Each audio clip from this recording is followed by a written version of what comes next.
La Facultad de Derecho da la más cordial bienvenida a todas y a todos nuestros seguidores al ciclo de conferencias en línea, Jueves de Derecho Civil, que será moderado por la maestra Amada del Carmen. Comenzamos.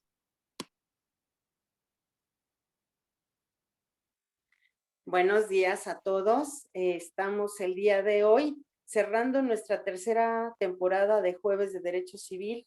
Muy orgullosos de estar con ustedes y muy orgullosos porque el día de hoy tenemos a uno de nuestras grandes promesas y jóvenes promesas del Colegio de Profesores de Derecho Civil.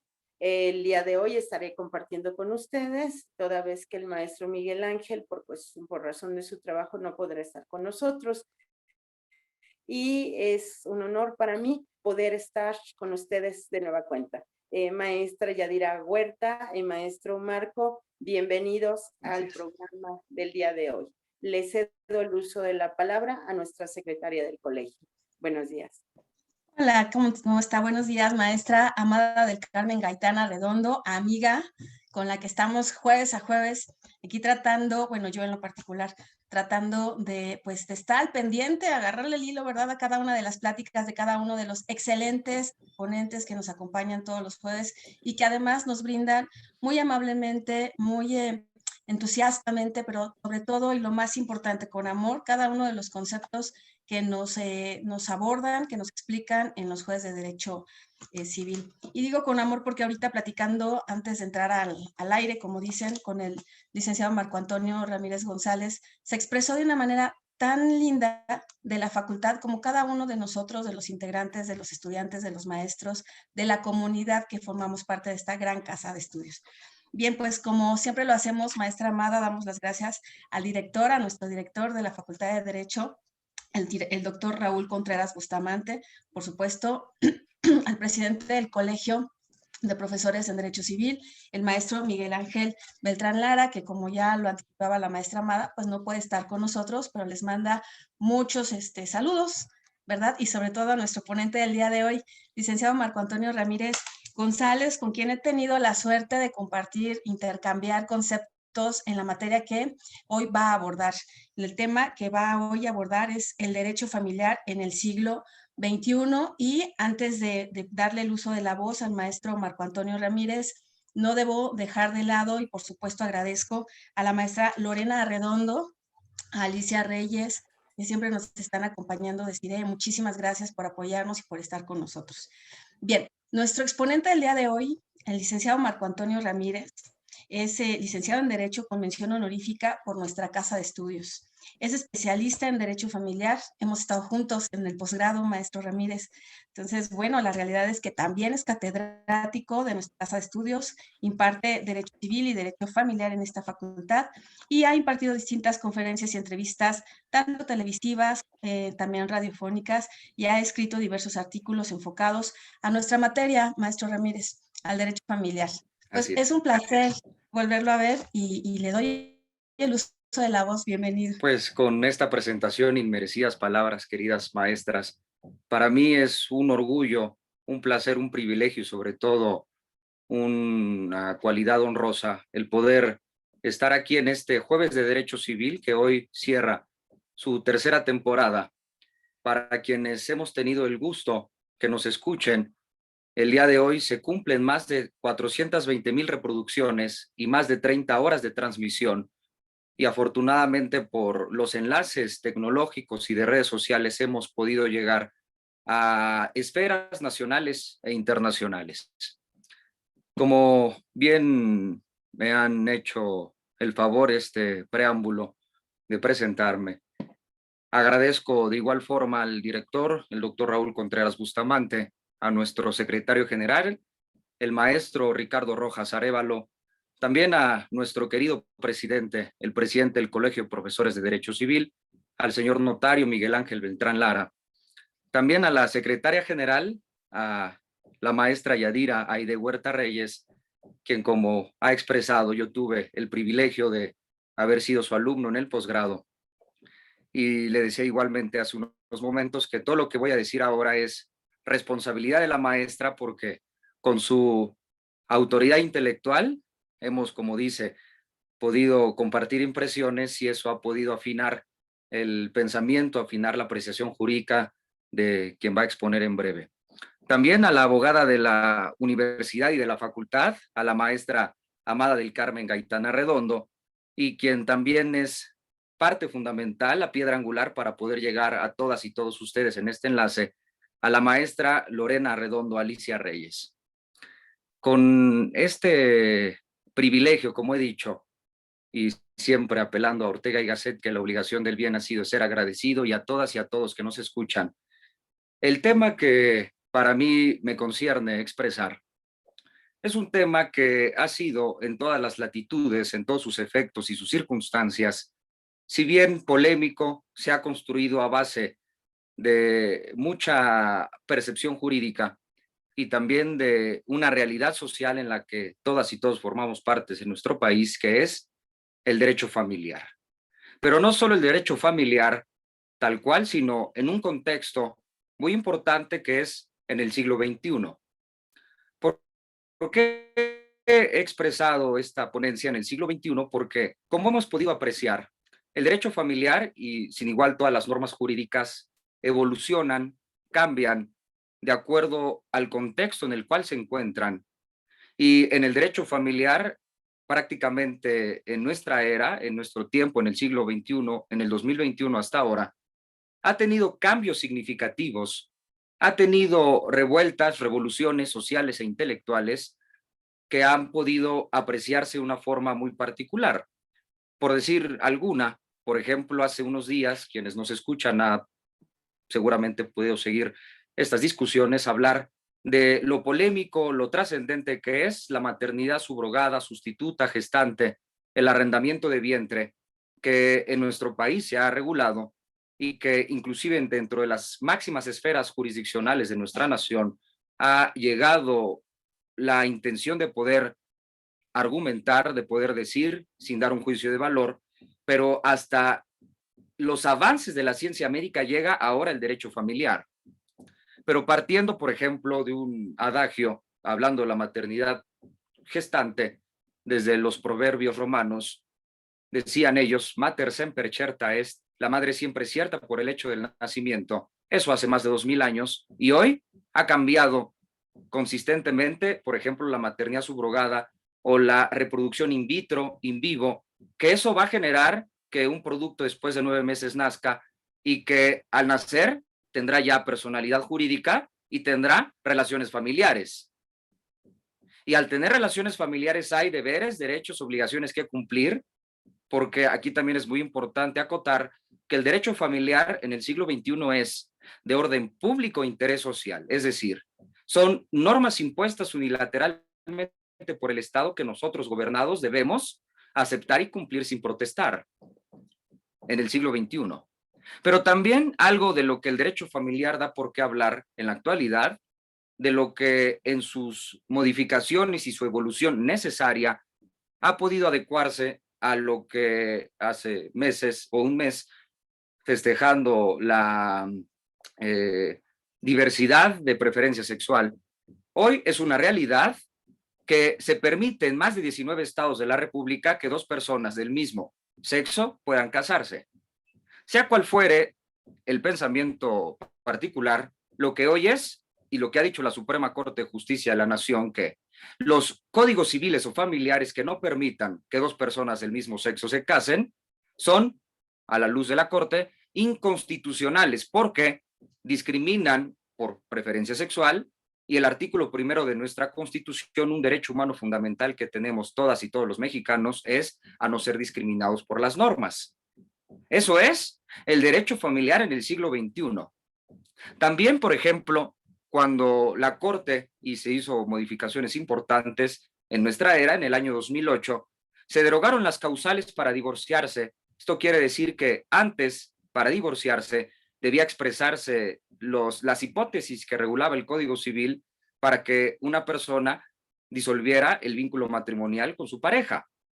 Eso ha quedado ya en el pasado, en el 2008, pero nuevamente el señero de la primera sala de la Corte ha dicho que si algún código civil o familiar sigue mencionando alguna causal para divorciarse y no simple la voluntad de quien quiere hacerlo, son igualmente inconstitucionales, porque ahora está muy importante y muy estudiado este principio y este derecho humano fundamental, porque los gobernados tenemos el libre desarrollo de nuestra personalidad para decidir qué hacer, qué no hacer con nosotros, tener plena libertad, y que se vincula evidentemente con nuestra materia. También, por ejemplo, hablando de la Corte, ha dicho, en cuanto al estado de interdicción, el artículo 450, fracción segunda, que establece quien tenga alguna deficiencia motora, psiquiátrica, sensorial, afectiva, etcétera, y no pueda manifestar su voluntad por sí solo, sino a través de otra persona, se le declara interdicto. Y por ende, hay una figura de derecho familiar que lo representa, que es el tutor o su tutriz. Y la Corte ha dicho, este 450, tal cual brevemente lo expongo, es inconstitucional porque no puede violentarse la capacidad jurídica absoluta de una persona, porque puede o no tener cierta capacidad de discernir y por tanto debe el interdicto a lo mejor escucharlo en juicio o que pueda expresar cuáles son sus intereses. Por decir otro, para ampliar esta introducción, por ejemplo, de lo que igualmente en este ciclo de conferencias en los jueves de derecho civil se ha abordado, el interés superior del menor, que ha sido y hoy es un principio que aplica y que los jueces de lo familiar conocen y deben conocer, y quienes igualmente los postulantes y en las aulas, y ahora como es el caso de este privilegiado espacio, quienes nos escuchan, ahora ya es una realidad y un derecho humano fundamental en el siglo XXI, cuando un menor de edad está involucrado en cualquier conflicto jurídico, apelar al mayor beneficio del menor por encima del derecho de cualquier otra persona. Por decir algunos, en cuanto al derecho familiar en el siglo XXI, y también a la par de lo que inclusive quienes han seguido estas transmisiones, como es el caso de su servidor, también preciados maestros del propio Colegio de Profesores de Derecho Civil, el maestro Giovanni Saucedo, y también el maestro Fernando Caín Oviedo, que si estoy seguro que nos escuchan, les mando un afectuoso saludo, hablaron en su momento de los derechos humanos en el derecho familiar. Y eso es una realidad que a partir de la reforma de junio del 2011 se agrega a nuestra Constitución el calificativo de derechos humanos. Se habla también de principios, por ejemplo, el pro persona, el control difuso de la constitucionalidad, y que en todo caso, en toda contienda, en todo conflicto, en toda apreciación jurídica por parte de los jueces debe imperar los derechos humanos. Tan es así en derecho familiar que inclusive hablando de un concepto como lo son los alimentos en derecho familiar, se apela también a los derechos humanos. Eso es para dejar por lo pronto la introducción de cómo podemos apreciar al derecho familiar y por ello el contexto del siglo XXI. El siglo XXI que pues prácticamente estamos nosotros no siendo testigos sino actores sociales frente a estos cambios, estas vicisitudes, a estas transformaciones que ha tenido, si bien la ciencia jurídica, pero sobre todo el derecho familiar. Ahora bien, aquí habría que entender, porque esto es muy importante, el contexto del siglo XXI, hacer un análisis y la aplicación de la prospectiva jurídica, del método prospectivo, porque si bien estamos hablando del siglo XXI, hay que ver cómo fue el derecho familiar, cómo es el derecho familiar ahora y cómo el derecho familiar será en un futuro, porque el derecho es dinámico. El derecho familiar no es, sino va siendo. se va modificando. Y nosotros como operadores jurídicos, si bien en estos espacios que son honrosos, como es el caso de su servidor y a quienes tenemos la distinción de poder llegar ahora en su espíritu, en su mente y en sus oídos, pueden apreciar esta materia que es muy importante. Entonces, para hablar de la prospectiva, voy a mencionar brevemente también la retrospectiva del derecho familiar, es decir, cómo fue el derecho familiar, porque para entender cómo es en el presente y para poder dar escenarios de aplicación al futuro, debemos entender cómo fue el derecho familiar. Y les adelanto algo que queda prácticamente en los libros de historia, pero hay que retomarlo para hacerlo hoy una realidad, que nuestro país fue el primer país en el mundo en regular las relaciones familiares de forma autónoma, distinto a su legislación de origen, que ha sido el derecho civil. Y fue en el año de 1917 cuando Venustiano Carranza, líder o jefe del ejército constitucionalista, emitió una promulgación de la ley sobre relaciones familiares en el año de 1917.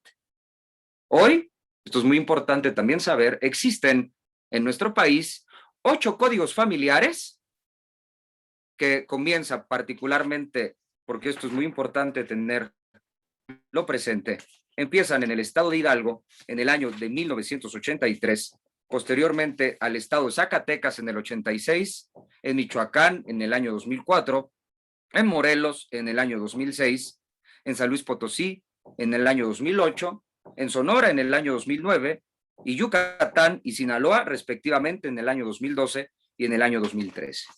Esto es muy importante mencionar porque no podemos nosotros concebir al derecho familiar en el siglo XXI si no damos un salto hacia atrás de lo que fue el derecho familiar y cómo se ha transformado.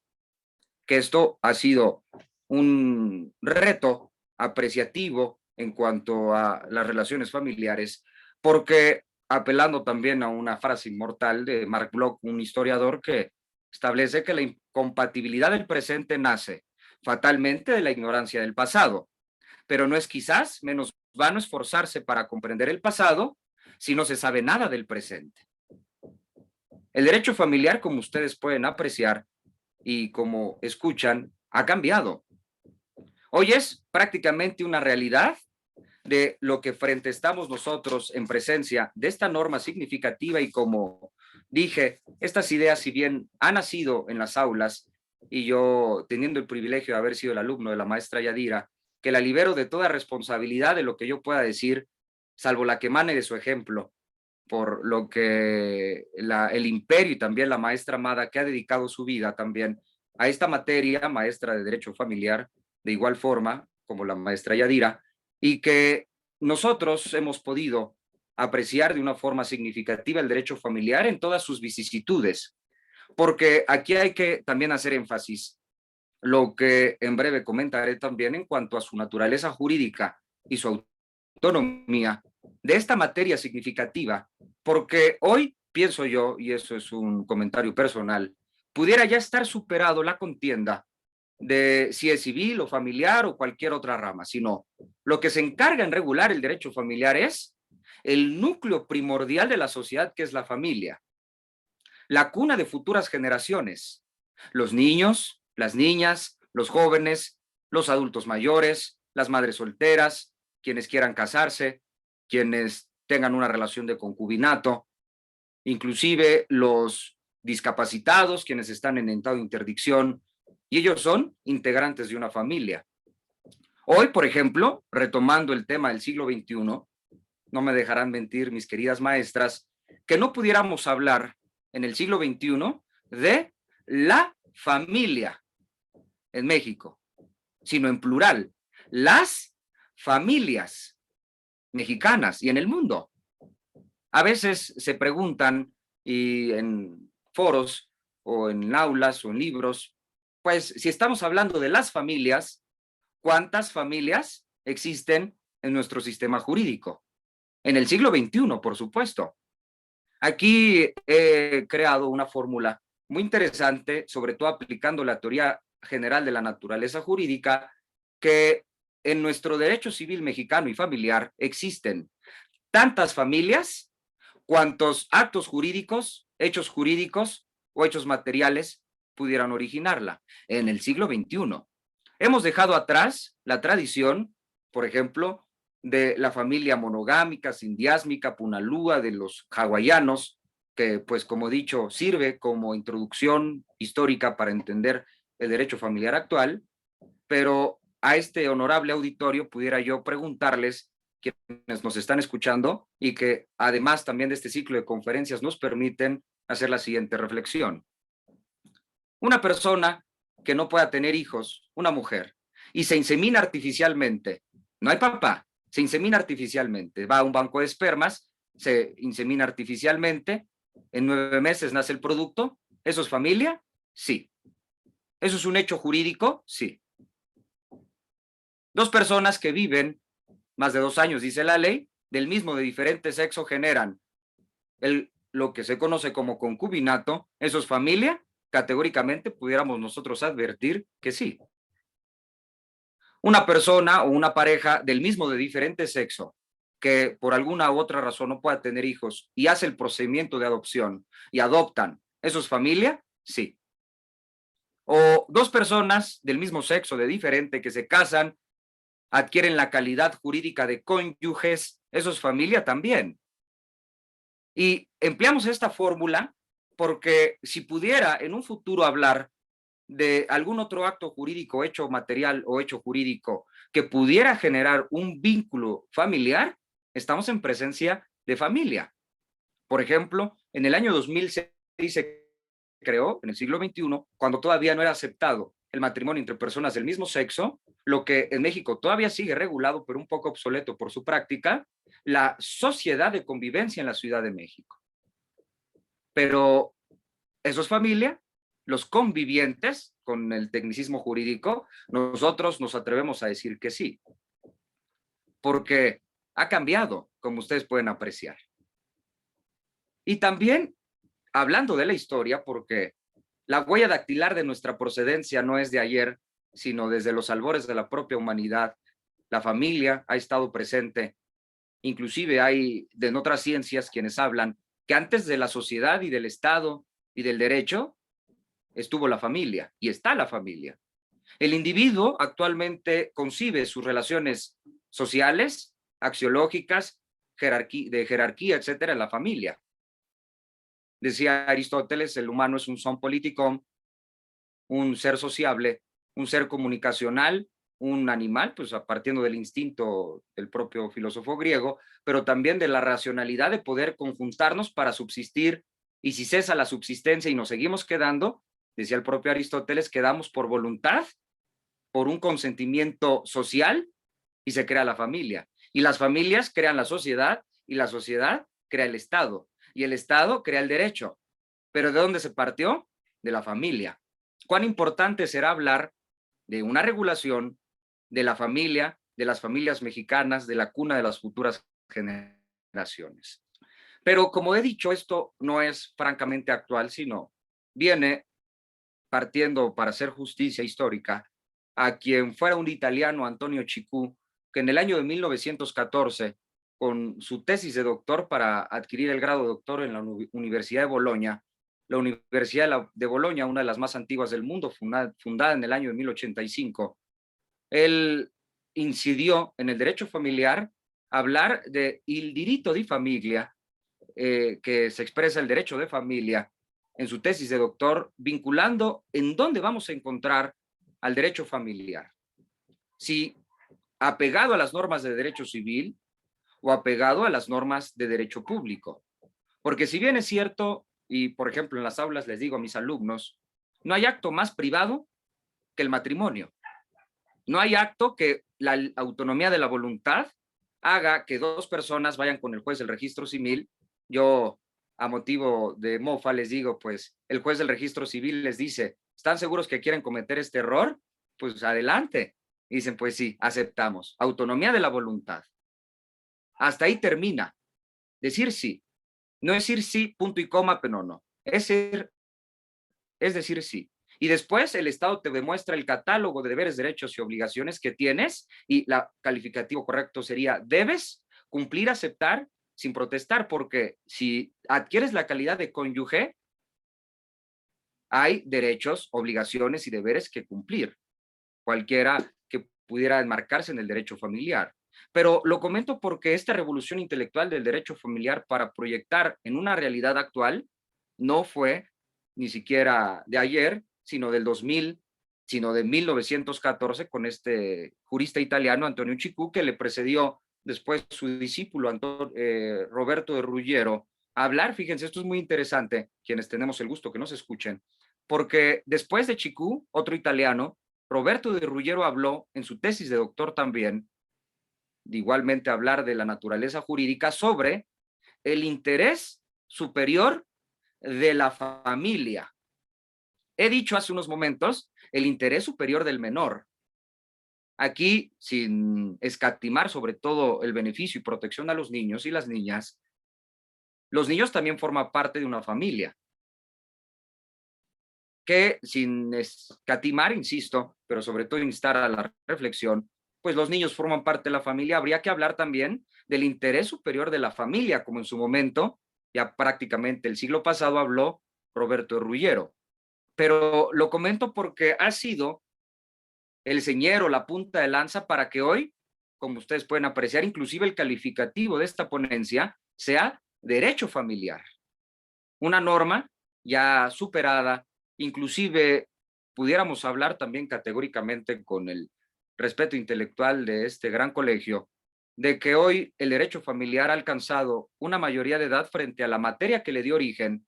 Sin lugar a dudas sigue ligado con lazos permanentes, sigue teniendo el cordón umbilical de su procedencia, pero hoy el derecho familiar pudiéramos ahora sí establecer que tiene un margen de aplicación completamente distinto, un margen de aplicación en sus normas diferente a las normas que le dieron origen, que son las normas del derecho civil.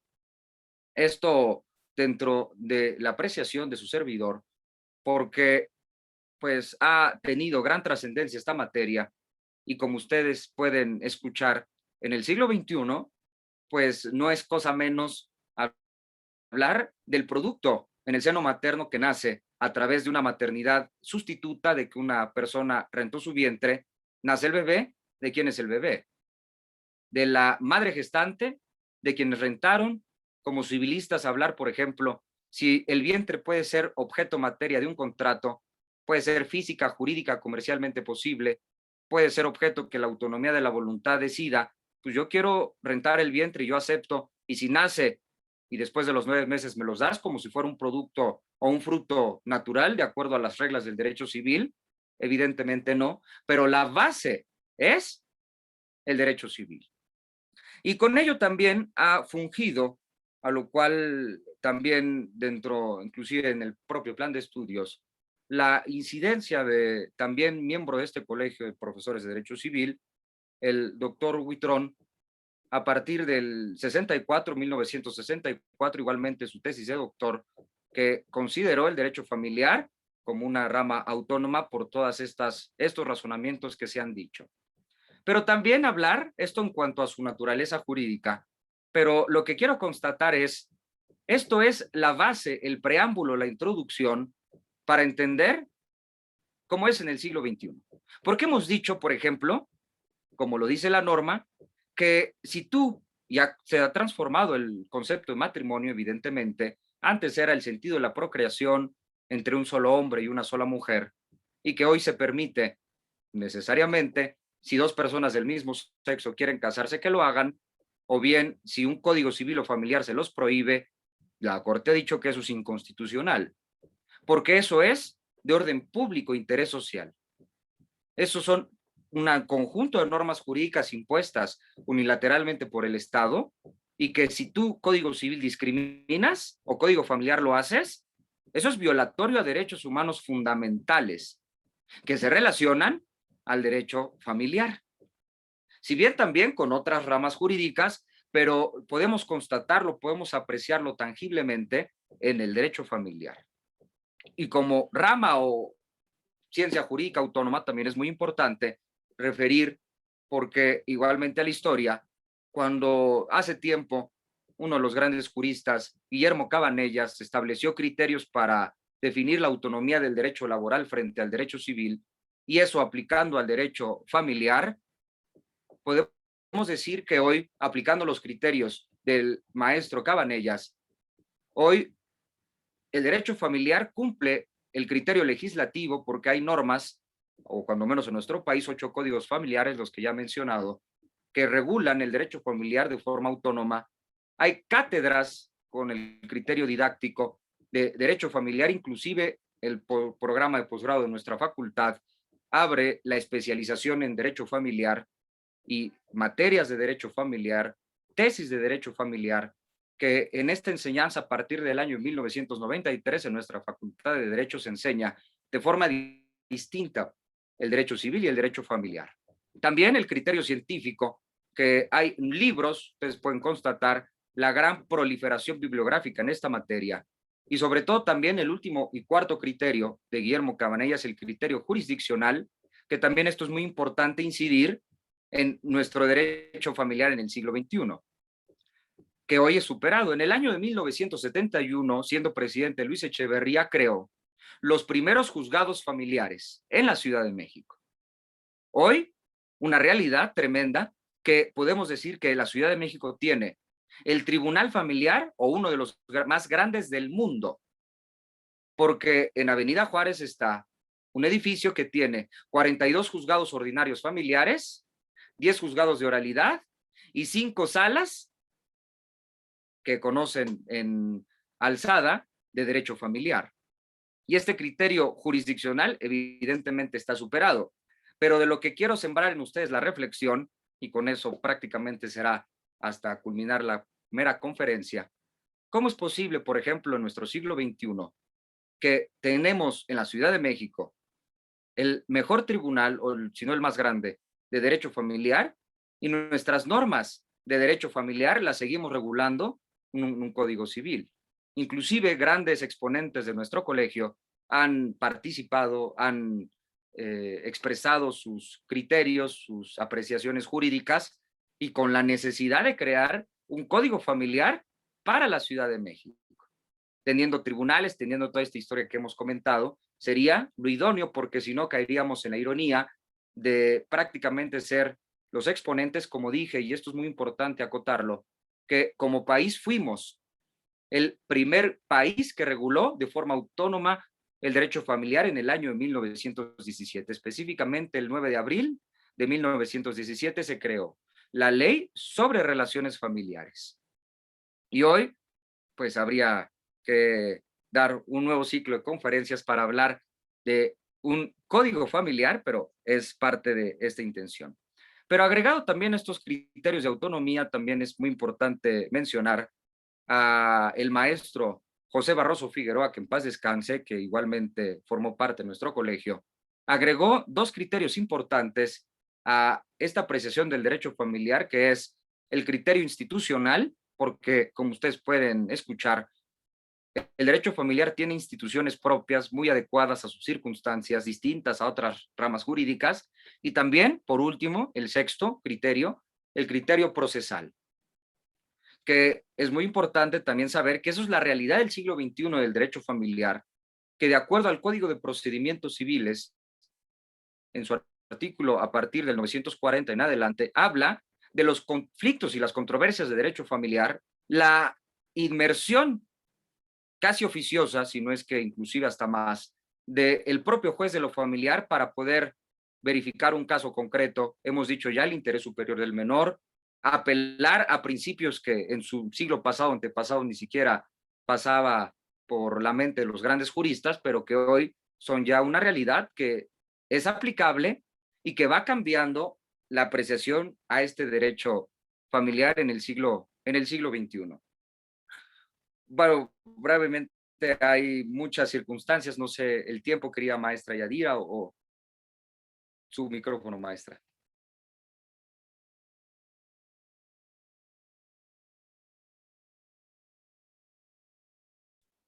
Perdón, ¿ahí me escucho? Sí, ¿verdad? Sí. Maestro, pues la realidad es que yo sí debo de echarle flores, porque además me encantó la fluidez con la que ha explicado sí el dinamismo, sí la actualización, sí la necesidad de que nosotros tengamos una mejor regulación de materia familiar. Y la realidad es que empezó y me encantó por estas tantas reformas, que además nos hacen falta otras, ¿verdad? En materia de matrimonio igualitario, de cero causales que ya no nos exigen, del estado de interdicción, del interés superior del menor, pero yo concuerdo con usted y concuerdo con los grandes pensadores, empezando por Chicú, del interés superior de la familia, porque no se puede obviar en la integración de los demás, ¿verdad? Es decir, no nada más son los menores de edad, también son las mujeres, los varones, los adultos mayores. Ahora, y como bien lo mencionó, no podemos hablar de una sola familia. La Universidad Nacional Autónoma de México, nuestra casa de estudios, reconoce más de 17 tipos de familia.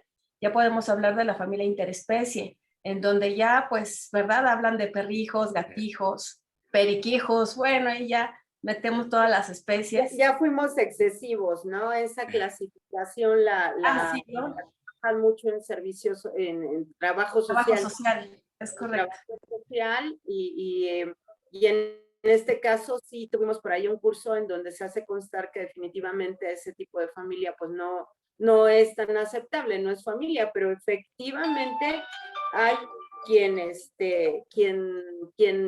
tiene como familia a sus perros, ¿no? Entonces yo creo que ya depende de cada uno, mis gatos o mis plantas incluso, ¿no?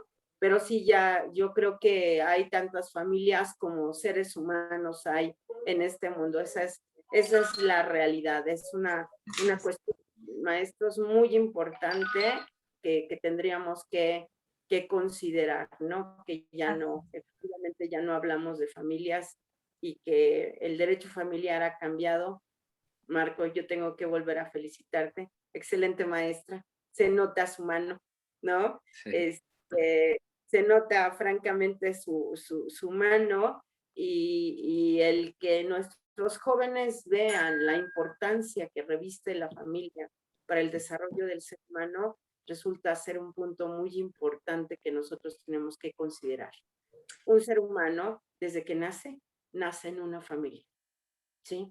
El simple hecho de haber mamá e hijo es familia. Lo que venga alrededor, ese ya es otra cosa, pero es familia y cada uno de nosotros debiera de nacer en una familia que te ame, que te respete, que te valore, que te haga grande. Entonces esto yo creo que es muy importante, de allí la necesidad de tener una regulación adecuada, porque a todos los que nos están viendo, pues nosotros sabemos que realmente la regulación de la familia no es más que el reconocimiento de algo que existe de hecho, que ha existido siempre, que como bien decías, Marco, viene desde que el hombre es hombre, ¿sí? Por ahí les dejo lecturas a mis alumnos, a veces no les gusta tanto leer, pero El origen de la familia, la propiedad privada y el Estado, de Frederick Engels, es un buen punto de partida, sobre todo para aquellos mis niños que están terminando cuarto semestre y que van a iniciar el quinto, pues sí, para que vayan teniendo una idea de lo que es la materia familiar. Sí, Maestro, así es. perdón que le interrumpa. Estoy viendo todas las aportaciones que están mandando y los comentarios y preguntas, maestro, que no quisiera yo pasar inadvertido. Lo felicitan de antemano por la exposición. Muchas gracias. Y hacen una serie de cuestionamientos. Es que la materia familiar, como todos sabemos, pues es una materia que está constantemente, y bien lo dijo usted, modificándose, actualizándose. Claro. Y que no hay persona que no esté inserta en una familia. Y fíjese que aquí le hacen varias preguntas. Para empezar, le comentan, la familia nuclear ya no es la única que existe en nuestra realidad social. De hecho, cada día la familia se transforma, pero no estaba visualizada como tal. Hay una pregunta, maestro Ramírez. ¿Es familia una persona que tiene una familia, se casa civilmente y tiene una segunda familia con otra persona que no es su cónyuge? ¿Puede considerarse también familia? Claro. Aquí es muy importante, sobre todo, agradecer a quienes han seguido esta transmisión y quienes nos hacen el favor de hacernos estos cuestionamientos, porque eso, como mis maestras no me dejarán mentir, eso hace constancia que el alumno está poniendo atención y que pregunta. y les agradecemos mucho. Entonces, fíjense que lo que también a la par del derecho familiar hay que sostener, aplicar, algo que se ha aceptado a regañadientes, francamente, que es y son las determinaciones de la Suprema Corte de Justicia. En jurisprudencia, en sus determinaciones particulares, ha habido, si bien modificaciones muy consistentes en derecho familiar, porque atendiendo a la pregunta que hizo el compañero o la compañera que lo hace, querida maestra, realmente si nos vamos al más sentido purista del derecho familiar, categóricamente pudiéramos decir que la segunda familia no es familia. Y ahí nos quedamos. Pero, punto y coma, pero ha habido intenciones muy importantes de derechos humanos, sobre todo, que la Corte ha reconocido, fíjense muy bien, hasta 2 o 3 concubinatos al unísono, aun cuando la ley dice un concubinato no puede existir si existe otro, porque se beneficia el interés superior de la familia categóricamente, pero le preguntaría a quien hizo este cuestionamiento, por ejemplo, hablando en derecho familiar en el siglo XXI, si esta persona que se casó por segunda vez tiene hijos, ¿sus hijos qué? ¿Se van a desaparecer? ¿Ya no existieron? Si ya no existió la segunda familia y los hijos reclaman, vamos a suponer una herencia, pues le vamos a decir, pues tú ya no eres familia, ya no eres heredero, no.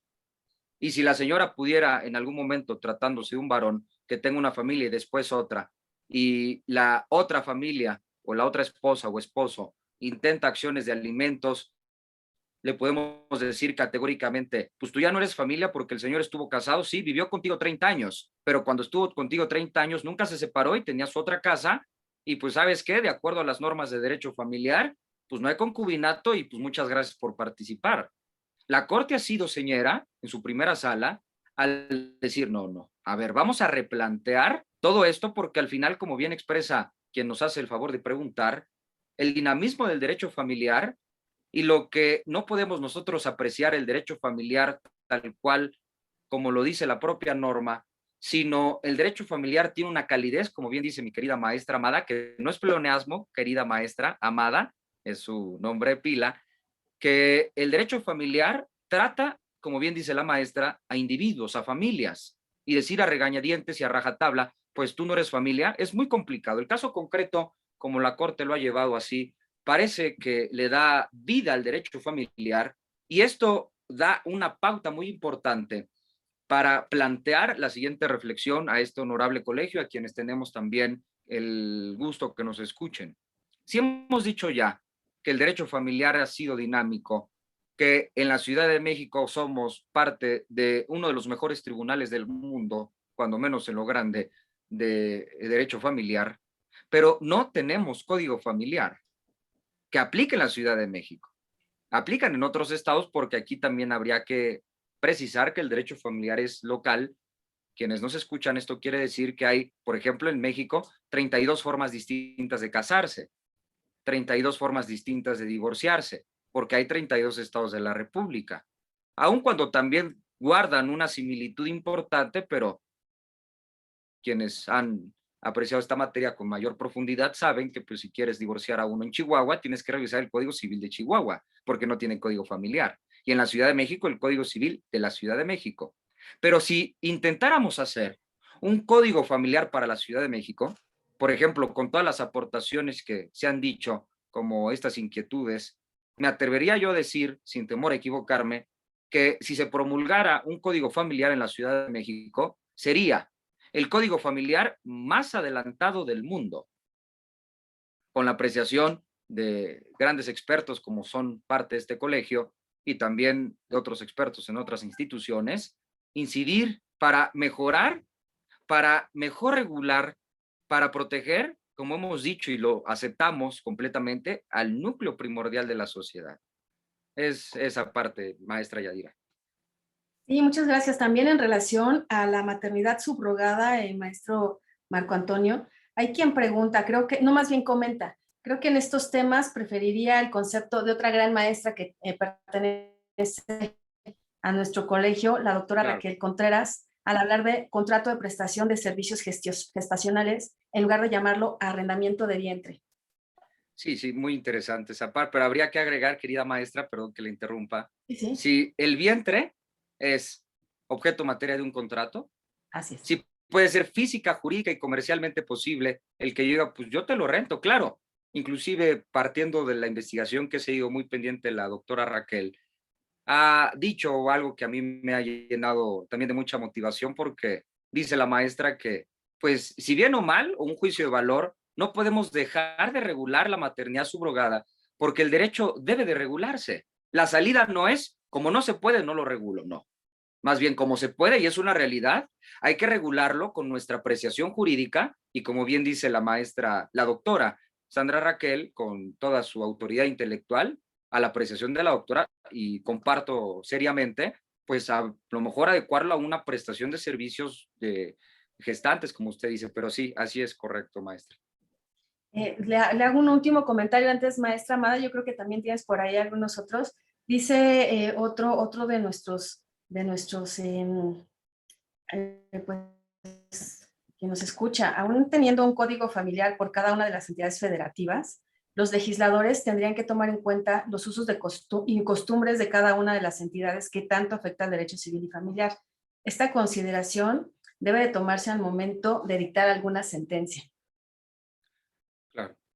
Y sí, claro, bueno, es que como bien lo acaba de referir usted, maestro Antonio, tenemos 33 códigos civiles, ¿verdad? Cada una de las entidades tiene el propio, más el federal, y entonces, pues sí nos ponen a sufrir cuando nosotros nos desplazamos a Hidalgo, Veracruz, Baja California.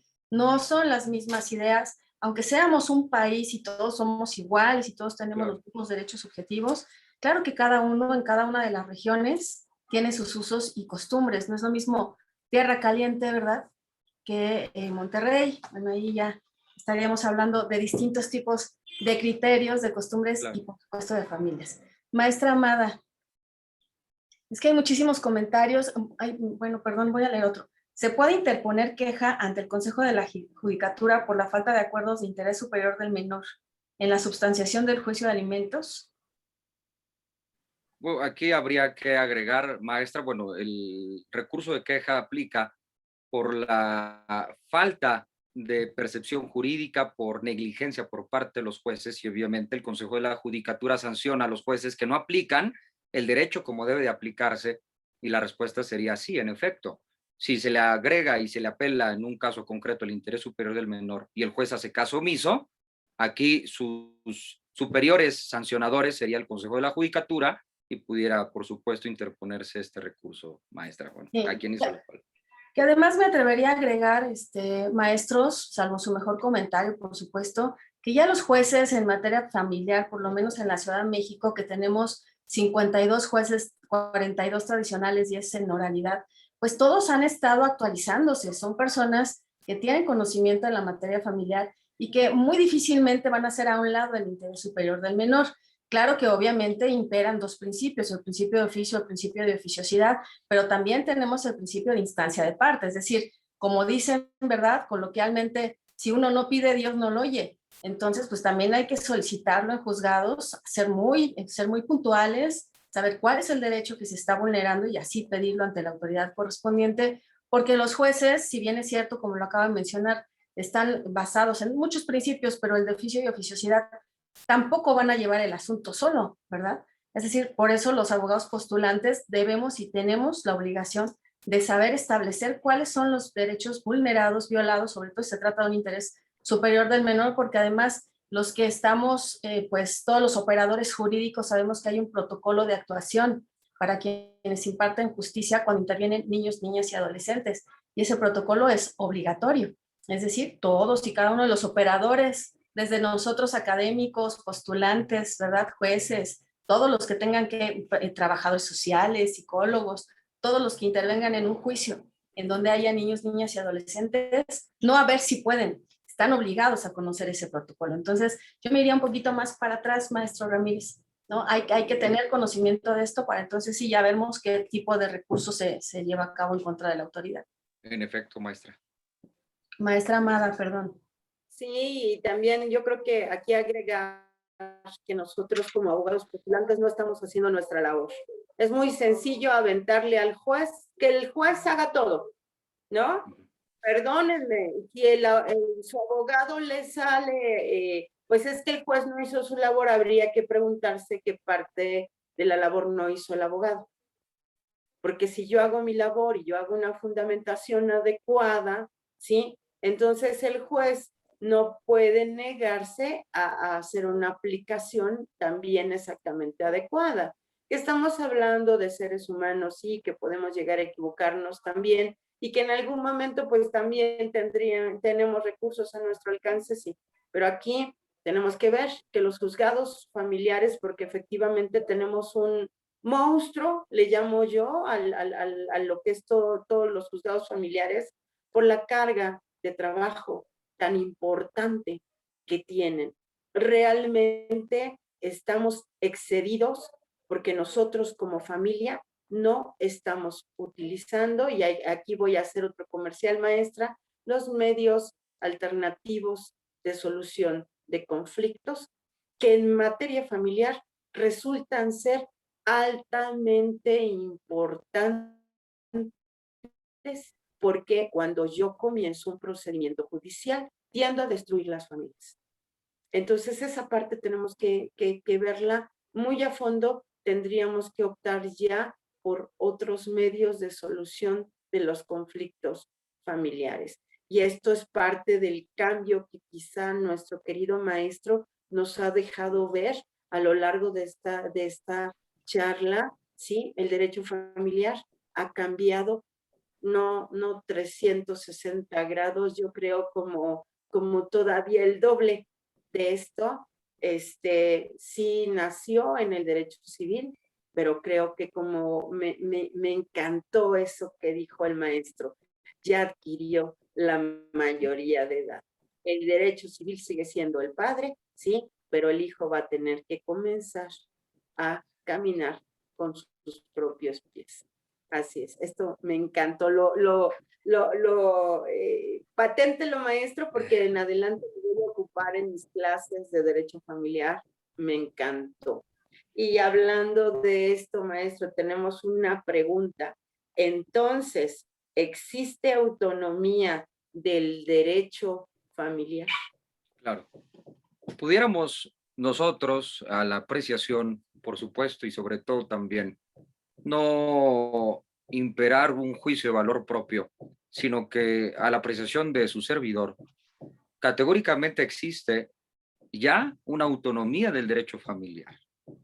Porque como bien se han expresado los criterios, hay juzgados, hay leyes, hay libros, hay cátedras, tiene instituciones propias, tiene un proceso judicial, como bien dijo la maestra Yadira, que pues si bien hay principios de oficio, de oficiosidad, lo que es una realidad que la intervención del juez de lo familiar, de quienes son los juzgadores en esta materia en nuestro país y cuando menos en nuestra Ciudad de México, que francamente el ejercicio, la labor siempre ha sido amplia, constante en los derechos humanos, el interés superior del menor y demás principios que aplican.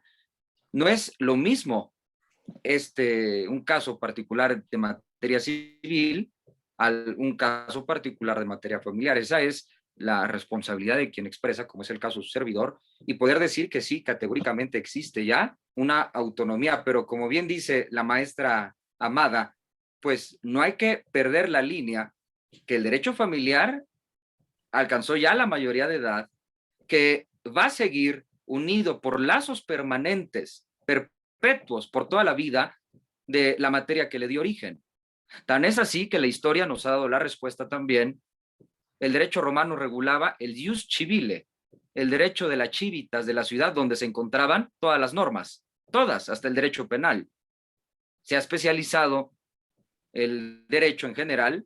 Obviamente en nuestro siglo XXI hay muchísimas ramas jurídicas que nacen de una materia que le dio origen, y es así el derecho familiar, que ahora ya es una norma, una rama jurídica con sus normas jurídicas propias, y que frente a esta reflexión pudiéramos aseverar nuevamente que sí es una materia autónoma, maestra Amada. Tenemos una última. Con mucho gusto. Que tenemos por ahí, ¿no? Adelante, maestro.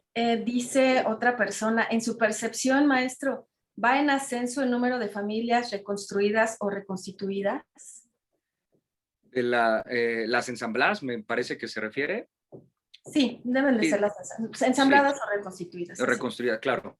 No es que vaya en ascenso, es que esto es muy importante. Por ello, yo apelo a un principio general, digamos, a una regla que pudiera aplicarse a cualquier circunstancia, como decía la maestra Yadira, que si bien creamos un lazo afectivo con nuestras mascotas y que pudiera, porque no podemos descartar hablar que inclusive pudiera haberse integrado en un futuro lejano, no lejano, teniendo la percepción de que alguna ciencia pudiera adquirir en esa categoría, pues ser parte del integrante de una familia, porque, pues lo digo de esa forma porque se habla hoy también, de este tema de otra conversación, pero de los derechos de los animales, porque hace el siglo pasado no pudiéramos hablar de derechos, sino jurídicamente son cosas sí, pero con objetos de protección jurídicas, que si tú pues le causas un daño, no es daño en propiedad ajena, sino hoy en la Ciudad de México se constituye un delito y puedes ir preso. Pero a lo que quiero llegar con esto y sobre todo respondiendo, es que la percepción de la familia ha cambiado rotundamente. Y hoy, reconocido la familia ensamblada como forma de familia, es familia. Desconozco francamente el dato estadístico de si ha ido en ascenso o descenso, pero es una realidad que existe en México, familias reconstruidas o ensambladas, y no por ello deja de ser menos familia que otras. Se hablaba, por ejemplo, cuando se calificaba a los hijos de legítimos y de ilegítimos, de los que nacían dentro del matrimonio y de los que no. Eso se reguló por siglos, desde el Código francés hasta la fecha, prácticamente. Creo que en 1980 y tantos más o menos se derogaron. Hoy es una realidad que ya no existe la clasificación de hijos de la procedencia sexual de sus padres, pero no quiere decir que porque nace el hijo fuera del matrimonio es menos hijo del que de su progenitor. Entonces, en esta parte, yo pudiera decir que no desconozco francamente si va en ascenso o descenso, pero lo que sí es una realidad jurídica es que la familia, sea cual fuere su forma, inclusive es una propia tesis de la Corte, sea cual fuere la forma de las familias, tiene la protección de la Constitución, la protección de las normas de derecho familiar y la aplicación de sus deberes, derechos y obligaciones. Así es, maestra. Así es, muchas gracias, maestra Amada. Creo que ya el tiempo se nos viene encima. Yo quiero aprovechar esta intervención para darle las gracias, maestro Ramírez. La realidad es que dicen por ahí que el alumno supera al maestro. Tengo mucho que aprender de usted. Por supuesto que hay muchísimo que seguir estudiando y vamos a seguir a la par haciéndolo. Agradezco muchísimo, maestra Amada, la intervención del día de hoy, que cerramos con broche de oro, ¿verdad? Ya creo que hoy nos vamos de vacaciones. Entonces, bueno, pues vamos a estar muy contentos. Le mando un gran abrazo, maestro Ramírez, un beso, mi respeto y admiración. Maestra Amada. Pues igual, lo mismo. Yo quiero ser su alumna, maestro Marco Antonio Ramírez González. Yo creo como muchos de nuestros alumnos el próximo semestre que se imparte Derecho Familiar, ¿no? Entonces, es una buena charla para iniciar nuestro curso de Derecho Familiar. Nos ha dado un gran material. Muchísimas felicidades, definitivamente, de nuestras grandes promesas de nuestro colegio, de estos jóvenes que integran el Colegio de Profesores de Derecho Civil. Muchas gracias a todos. A nombre de nuestro querido presidente del Colegio de Profesores de Derecho Civil, agradecemos que hayan estado con nosotros en esta tercera temporada. Los esperamos para el último jueves de julio, para efecto de iniciar ya nuestra cuarta temporada de Jueves de Derecho Civil. Ya les tendremos por ahí a una sorpresa, un grande de los grandes que ha hecho grande, aunque suenen muchos grandes, a este colegio, ¿sí? Y pues terminamos con nuestra temporada de Jueves de Derecho Civil. Muchas gracias a todos los que nos han apoyado, a Alicia, Desiree, Lorena Redondo, maestra, infinitas gracias por habernos brindado su apoyo durante esta larga temporada de Jueves de Derecho Civil. Maestra Yadira, grandiosa participación durante esta temporada. Esperamos seguir contando con usted, con nuestra secretaria del colegio para nuestra cuarta temporada. Un abrazo a todos los miembros de nuestro colegio, porque no, estos jueves de Derecho Civil no serían nada si cada uno de los miembros de su colegio, de ese colegio, no pusiera su granito de arena, dándonos su tiempo y sus conocimientos que son para nuestros alumnos, y gracias a nuestros alumnos por escucharlos, por seguirlos. Muchísimas gracias.